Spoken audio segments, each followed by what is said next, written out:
नमस्कार दोस्तों। क्या इस देश के प्रधानमंत्री को इस देश के लोगों की जिंदगी की कोई परवाह नहीं है? क्या इस देश के लोगों को सिर्फ राजनीति ही देखनी है?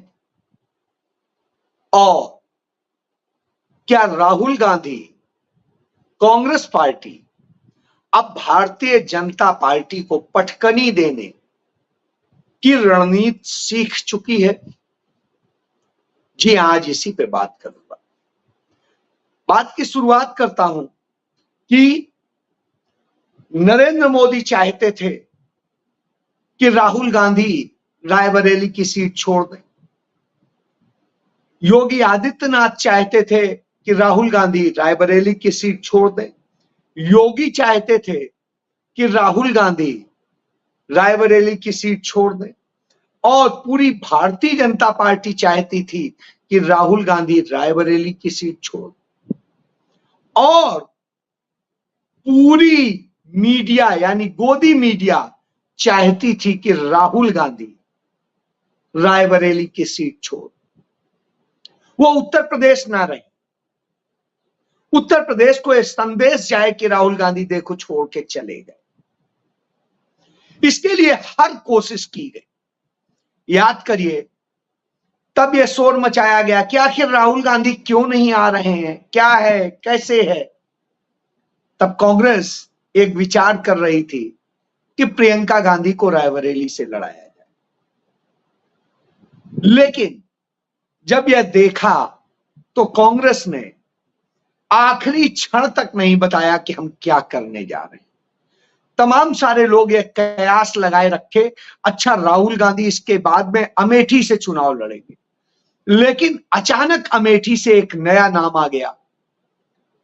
तमाम राजनीतिक विशेषज्ञ जो बने घूमते हैं, उन्होंने यह अनुमान लगाने की कोशिश की कि नहीं, बुरी तरह हारेंगे, ऐसा है वैसा है, ये तो सजा के सीट दे दी है कांग्रेस ने, इस तरह से। उधर रायबरेली में राहुल गांधी के आने से कहानी और बदल गई और अंततः जैसा कि मैंने आपसे चैनल पर कहा था कि कम से कम 1.5 से 2 लाख वोट से अमेठी सीट कांग्रेस जीतेगी और रायबरेली में सबसे बड़ी उत्तर प्रदेश की जीत होने जा रही है। वही साबित हुआ, 100% साबित हुआ। और अब फिर वही साबित हो रहा है कि प्रियंका गांधी को वायनाड भेजा गया है। क्यों भेजा गया है, इसको लेके तमाम सवाल खड़े किए जा रहे हैं। अब गोदी मीडिया हो, आईटी सेल हो, तमाम सारे लोग हो, बहुत सारी कहानियां बता रहे हैं। अब वो कह रहे हैं कि देखा, राहुल गांधी छोड़ के दक्षिण से भाग गए। अरे भाई, भाग तो कब गए, जब हार गए होते, कोई चीज होती। राहुल गांधी वहां से 2.25 लाख वोट से जीते हैं, सॉरी 4.25 लाख वोट से जीते हैं। इतने वोटों से जीतने के बाद भागने की बात नहीं होती। राहुल गांधी ने वहां की जनता से वायदा किया था, मैं ऐसा फैसला करूंगा कि रायबरेली को भी खुशी होगी और वायनाड को भी खुशी होगी। और वही बात हुई। उन्होंने प्रियंका गांधी को वहां से प्रत्याशी बनाने का फैसला किया। खुद रायबरेली से सांसद हैं। इसके बनाने से फायदा क्या है? राहुल गांधी ने इसको भी क्लियर किया कि न वो रायबरेली छोड़ना चाहते हैं, न वो छोड़ना चाहते हैं वायनाड।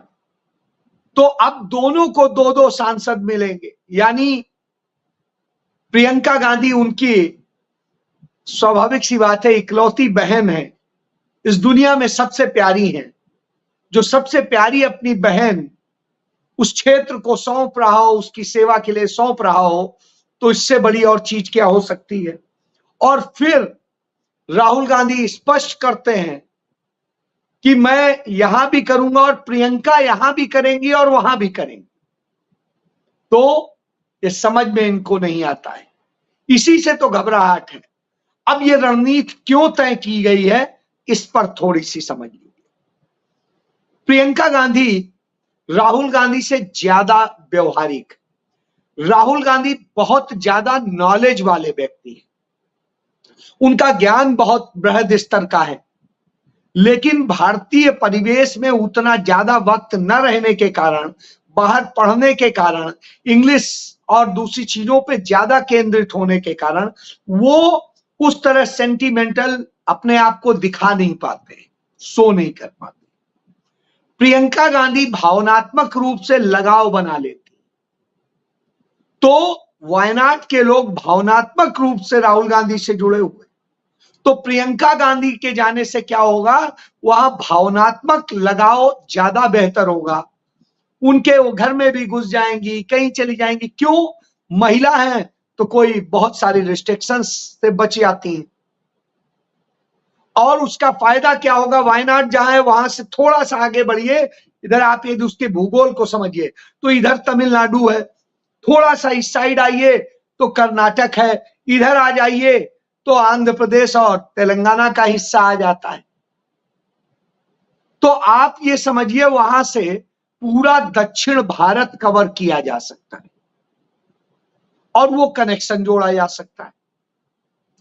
तो राहुल गांधी ने प्रियंका गांधी को वहां से उतार के उस काम पे लगाया है। वहां पर श्रीमती इंदिरा गांधी का इतना दक्षिण भारत में सम्मान है कि उतना कहीं नहीं।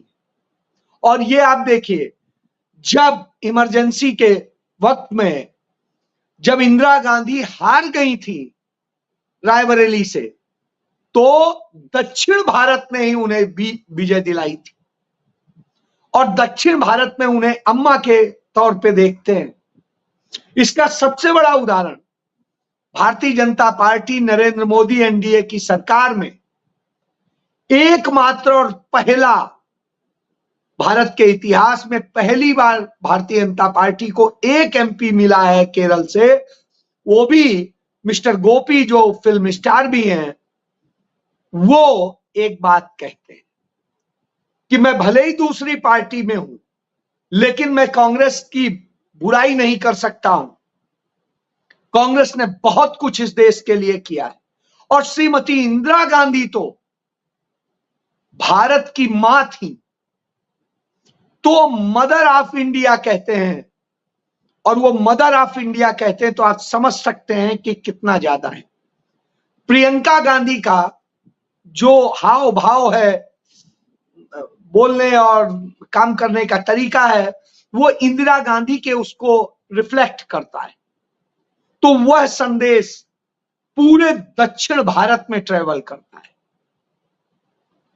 तो दक्षिण भारत में लोग पढ़े लिखे बहुत हैं, केरल में 100% लिटरेसी है, और भी जगह है। तो प्रियंका गांधी उस क्षेत्र की जब सांसद होंगी तो दक्षिण भारत की सांसद होंगी, और दक्षिण भारत के लोग उन्हें प्यार करते हैं।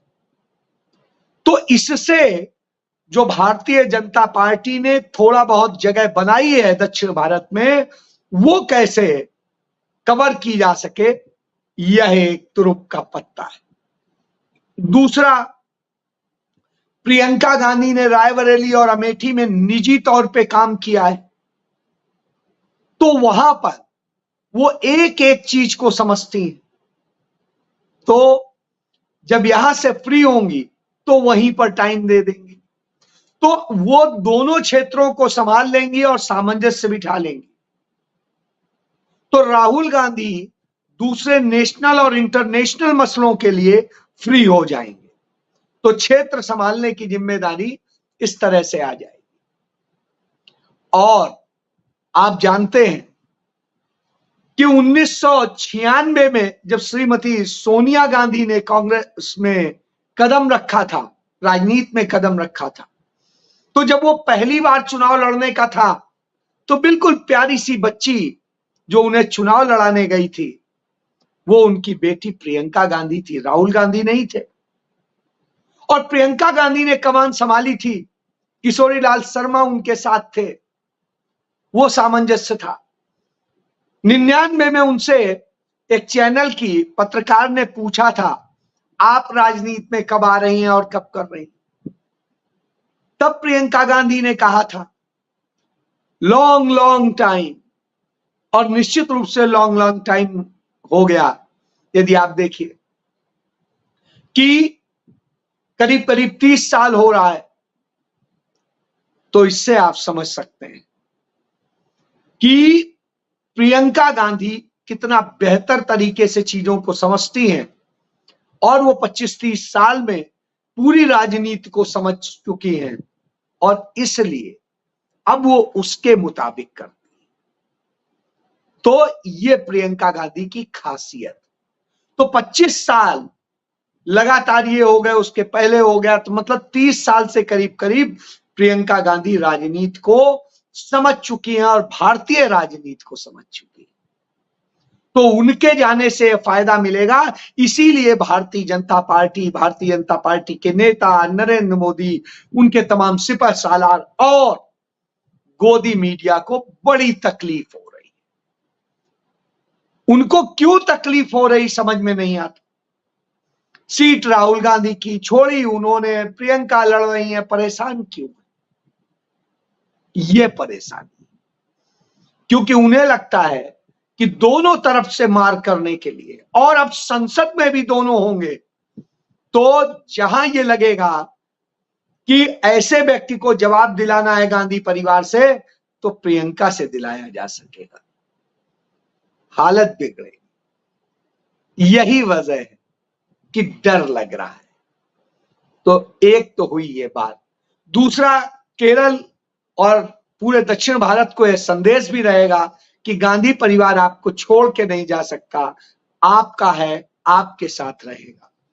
इधर उत्तर भारत में अखिलेश यादव और राहुल गांधी की जो जोड़ी है, वो एक बड़ा अच्छा सामंजस्य बना चुकी है, और उससे क्या होगा, आने वाले चुनाव के वक्त में, चाहे बिहार का चुनाव हो तेजस्वी के साथ, या इधर एक बहुत अच्छा मूवमेंट बनेगा। और आने वाले वक्त में बिहार में भी विधानसभा चुनाव है और फिर यूपी में है, तो दोनों में भाजपा को शिकस्त देने में मदद मिलेगी। तो यानी दक्षिण भी मार, उत्तर भी मार। तो यह पूरा खेल है, और यहां से राहुल गांधी दूसरी मार करेंगे पूरे पूर्वोत्तर भारत के लिए। यह है, इसलिए भाजपा को डर। दूसरी तरफ भारतीय जनता पार्टी नरेंद्र मोदी को इस देश के लोगों के जीवन की परवाह नहीं है।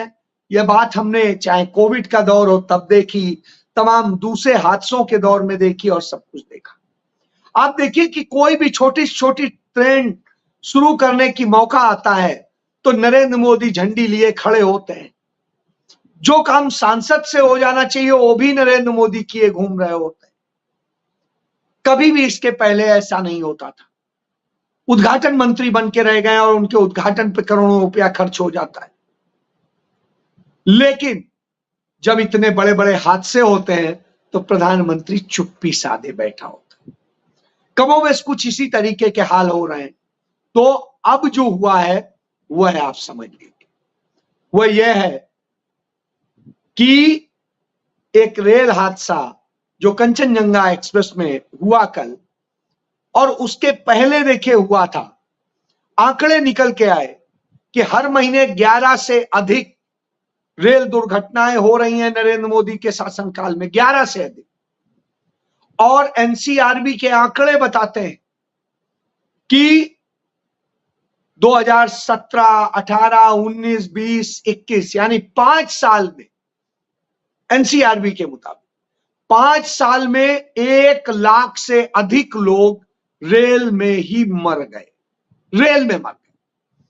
खुद प्रधानमंत्री नरेंद्र मोदी का निर्वाचन क्षेत्र है वाराणसी, वहां पर जो रेलवे का हॉस्पिटल है वहां बंद पड़ा है दूसरे लोग मरीजों को, और कैसे वहां जो सारी चीजें हो रही हैं वो कैसे ले जाया जा रहा है, कहां दूसरे अस्पतालों में, और वहां कुछ मिल नहीं रहा है, जमीन में पड़े हैं, किस हाल में पड़े हैं, कल्पना से परे।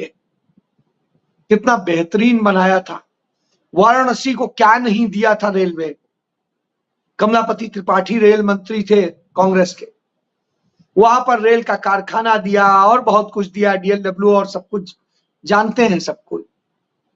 इन्होंने बेचने का काम किया, बर्बाद करने का काम। फिर सुरक्षा के नाम पर जो होता था, रेलवे की सुरक्षा के लिए, यात्रियों की सुरक्षा के लिए जो बजट होता था, उस बजट को 75% कम कर दिया। 75% बजट कम कर दिया और फिर सगुफे दिए जाते हैं, कवच आएगी, कवच बचाएगी। और कवच कवच सुनते आ रहे हैं, और हर साल जब दुर्घटनाएं हो रही हैं, कवच कहीं दिखाई नहीं देता है। आज तक कोई भी एक दुर्घटना नहीं बचा सका। तो ये कवच है या ये कमीशन है या क्या है? तो यह हाल होता है। रोजाना मरने वाले मर रहे हैं, लाखों लोग मर चुके, लेकिन रेलवे को कोई फर्क नहीं पड़ रहा है, प्रधानमंत्री को कोई फर्क नहीं पड़ रहा है, लेकिन बर्बादी हो रही। वहीं दूसरी तरफ रेलवे का किराया डबल हो गया है, प्लेटफॉर्म टिकट कई 100 गुना बढ़ गया है, और उसके बाद में सुविधाएं जीरो हो गई। जो सुविधाएं मिल रही हैं वो पैसे में मिल रही, दुकानदारी चल रही। ट्रेनें कौन सी बढ़ाई जा रही हैं? जो बड़े एलीट क्लास के लोग जाएं, पैसे वालों के लिए। क्यों? धंधा करना है कि वंदे भारत, ये भारत। उसमें सामान्य व्यक्ति तो सफर नहीं कर सकता, गरीब व्यक्ति नहीं कर सकता, लोअर मिडिल क्लास नहीं कर सकता। तो उसमें अपर मिडिल क्लास या उससे उच्च वर्ग के लोग ही कर सकते हैं। तो आप इससे समझ सकते हैं कि इस दशा में जब हो तो इस देश को कहां ढकेल दिया है। तो उनके लिए हो रहा है, जो जनरल डिब्बे होते थे या जो और दूसरे डिब्बे होते थे उन्हें कम कर दिया गया, जिससे हालत यह है कि टॉयलेट में घुस के 10-10 लोग यात्रा कर रहे हैं, टॉयलेट से। अब आप सोचिए, जगह नहीं देखने को मिल रही। अभी कल ही यूपीएससी के एग्जामिनेशन था, उस एग्जामिनेशन के लिए कई बच्चे आ रहे थे बाहर से। मैंने देखा चंडीगढ़ रेलवे स्टेशन पे बच्चे ऐसे घुसे हुए थे, उनके माँ बाप घुसे हुए थे, देख के तरस आ रहा था। क्यों? एग्जाम का सेंटर पड़ा। तो उस तरह की दशा है। लेकिन साहब कौन देखेगा, कौन हाल देगा? रेलवे को इस देश की लाइफ लाइन माना जाता था। रेल मंत्री रील बनाने में व्यस्त हैं, वीडियो बनाने में व्यस्त हैं और चीजें करने में व्यस्त हैं। प्रधानमंत्री मेलोडी करने में व्यस्त हैं, और उसके बाद जब फुर्सत मिलती है तो चुनाव की तैयारियों में व्यस्त हो जाते हैं, एक दूसरे की कानाफूसी और फ्रॉड करने में व्यस्त हो जाते हैं। देश के लिए सोचने का वक्त न इनके मात्र संगठन के पास था, न इनके पास। आज तक किसी भाजपाई को, नेता को, किसी भी उनके आरएसएस के बड़े नेता को चर्चा करते देखा है कि इस देश के अंदर महंगाई बढ़ गई, इस देश के अंदर बेरोजगारी बढ़ गई, इस देश के अंदर तमाम तरह के और संकट खड़े हैं, बच्चे आत्महत्या कर रहे हैं और दूसरी घटनाएं हो रही हैं, शिक्षा खराब हो गई है, सारी चीजें एजेंडे पे चल रही। क्या इस पे आपने देखा है कभी चर्चा करते? नहीं देखा हो, एक नहीं दिखा सकते हैं। क्यों?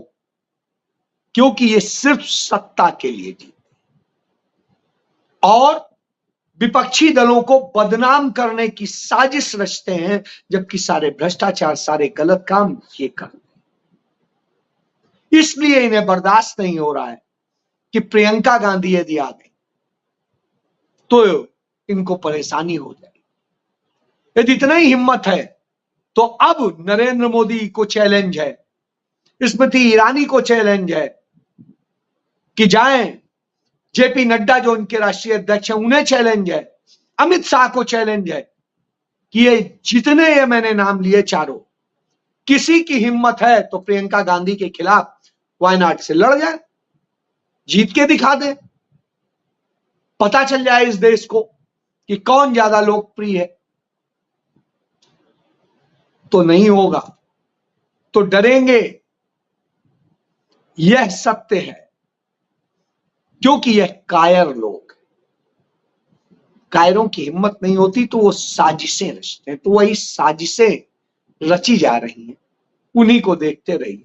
लेकिन ये भाई बहन की जोड़ी रुकने वाली नहीं और ये अपने इंडिया गठबंधन के साथियों के साथ अब देश को फतह करके रहेगी और देशवासियों के लिए, अपने लिए नहीं। जय